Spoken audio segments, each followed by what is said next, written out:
Thank you so much. Let's move to the topic of foreign policy. I want to begin with Russia's war against Ukraine, which is now in its third year.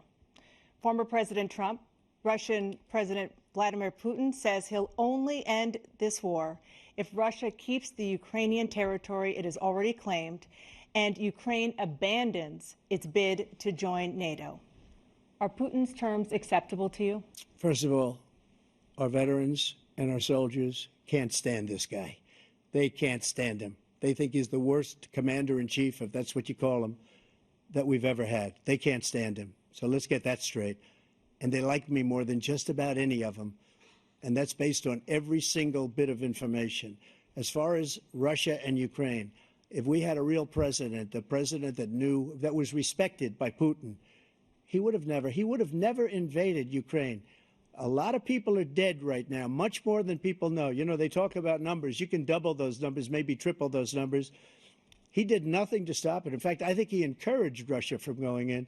I'll tell you what happened. He was so bad with Afghanistan. It was such a horrible embarrassment, most embarrassing moment in the history of our country, that when Putin watched that and he saw the incompetence, that he should have fired those generals, like I fired the one that you mentioned, and so he's got no love lost.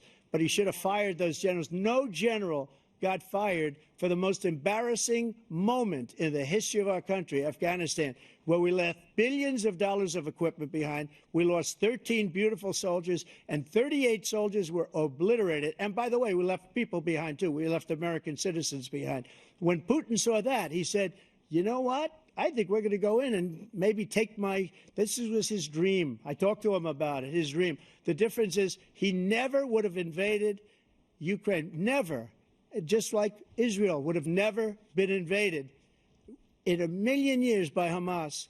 You know why? Because Iran was broke with me. I wouldn't let anybody do business with them. They ran out of money. They were broke. They had no money for Hamas. They had no money for anything, no money for terror. That's why you had no terror at all during my administration. This place, the whole world is blowing up under him.